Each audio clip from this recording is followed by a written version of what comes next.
Naganap na ang first ever in-season tournament championship at hindi naman binigo ng Lakers at ng Pacers ang NBA fans dahil maganda ang naging laban.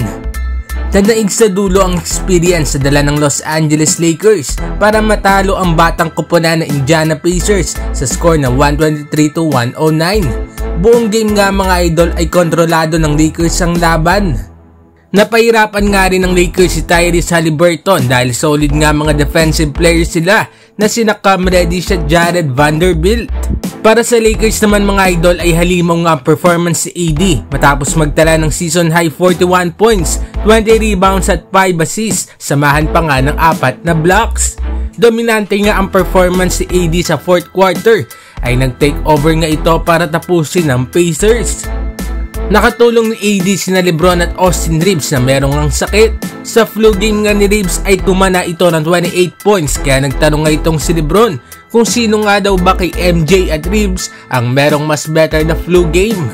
Habang si LeBron James naman ay nagtala ng 24 points, 11 rebounds at 4 assists at siya nga ang tinanghal na in-season tournament MVP. At sa mga magtatanong nga kung bakit si LeBron ang MVP at hindi nga si AD na merong 41 points at 20 rebounds ay dahil nga sa loob ng 7 laro ng in-season tournament ang pinagbasehan nga ng NBA para sa MVP.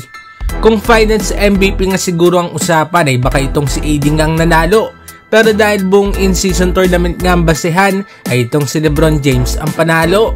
Ayon naman kina LeBron James at Anthony Davis ay ginawa nga rin nila ito para nga sa kanilang mga teammates. Dahil ilan nga sa mga Lakers players lalo nga mga nasa two-way contract ay mababa nga ang sahod. Kaya magiging malaking tulong nga ang cash prize sa $500,000 para sa kanila. Ayon naman dito kay AD ay aware naman daw sila na hindi nga ito ang tunay na dapat nilang habulin kundi ang NBA Championship pa nga rin daw. Marami naman ang nakapansin sa paglakas nga ng Lakers ngayon nga na halos kompleto at healthy na nga ang kanilang koponan. Ang inaantay na nga lang ng Lakers para masabing fully healthy na talaga sila ay ito nga si Gabe Vincent. So congrats nga mga idol sa Los Angeles Lakers bilang first ever in-season tournament champion. Anong masasabi ninyo dito mga idol? Mag-comment sa baba at ating babasahin yan. Huwag kakalimutan na mag-like at subscribe para sa iba pang balitang NBA. Maraming salamat po.